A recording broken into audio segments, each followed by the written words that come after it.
बच्चों आज हम पढ़ेंगे क्लासिफिकेशन ऑफ नेचुरल रिसोर्सेस।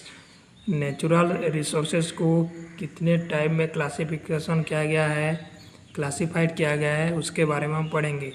देखो बच्चों, नेचुरल रिसोर्सेस को टू टाइप्स, दो ग्रुप में क्लासिफाई किया गया है।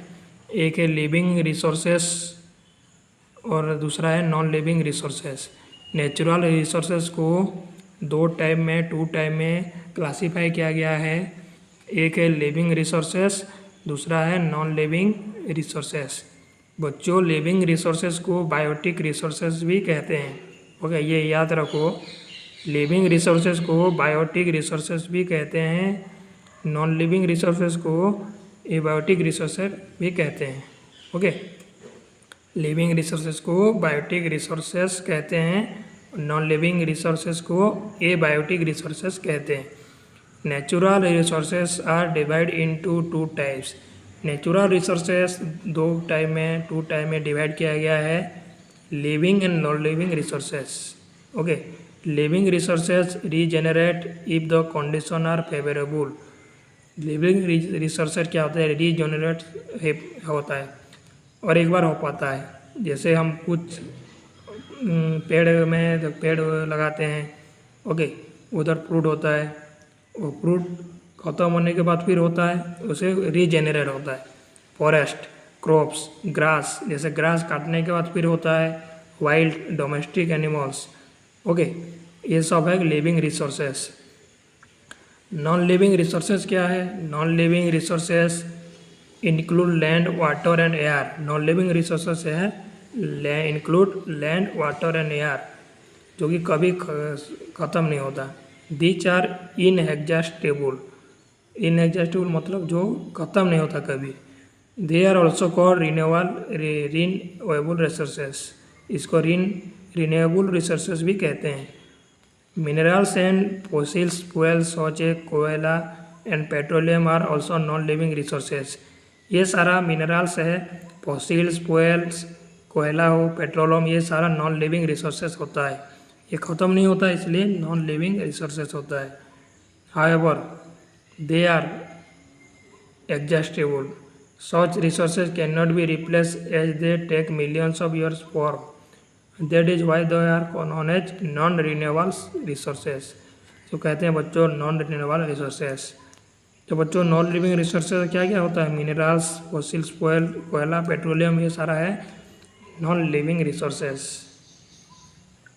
ये एक बार होता है, ख़त्म होने से होता है। ओके, जैसे वाटर कभी ख़त्म नहीं होता, लैंड कभी ख़त्म नहीं होता, एयर भी कभी ख़त्म नहीं होता है। ओके, उसके बाद पढ़ेंगे uses of natural resources. Natural resources का क्या यूजेस है, उसके बारे में हम पढ़ेंगे, कैसे यूज करते हैं। Natural resources are important for the development and growth of industry. Natural resources are important.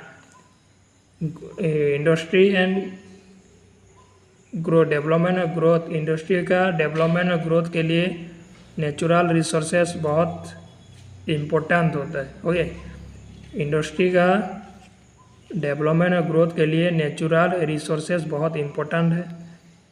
All natural resources are not renewable.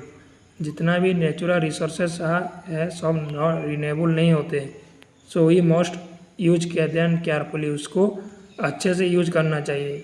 Okay, जितना भी रिसोर्सेज है वो रिन्यूएबल नहीं होता, फिर से नहीं मिलता, रिन्यूएबल नहीं होता, तो उसको हम देख के यूज करना चाहिए, केयरफुली यूज करना चाहिए। ओके,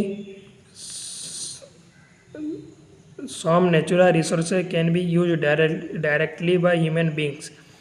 कुछ नेचुरल रिसोर्सेस हैं जो कि ह्यूमन बींग डायरेक्टली यूज करते हैं। Okay, other resources need to be proceed before they can be use. और बाकी जितना रिसोर्सेस है, अदर रिसोर्सेस, वो उसको यूज करने से पहले प्रोसीड करते हैं। Okay, for example we use air, water directly. हम एयर और वाटर को डायरेक्टली यूज करते हैं, कि नहीं? Where mineral that are found in the form of ores have to be refined into usable item before they are use. देखो बच्चों, कुछ रिसोर्सेज है जो कि हम डायरेक्टली यूज करते हैं, जैसे एयर हो, वाटर हो, और कुछ रिसोर्सेज है जो कि हम डायरेक्टली यूज नहीं कर सकते। Whereas minerals that are found in the from ores, जो मिनरल्स हमको मिलता है ओरियो में, have to be refined into usable item before they are use, वो यूज करने से पहले वो रिफाइन किया जाता है, उसको मतलब उसको साफ किया जाता है, जो बोलते हैं परिष्कृत किया जाता है, साफ किया जाता है, रिफाइन किया जाता है। ओके, जो मिनरल्स मिलता है उसको यूज करने से पहले उसका साफ किया जाता है, ओके, उसका रिफाइन किया जाता है। समझे सब लोग?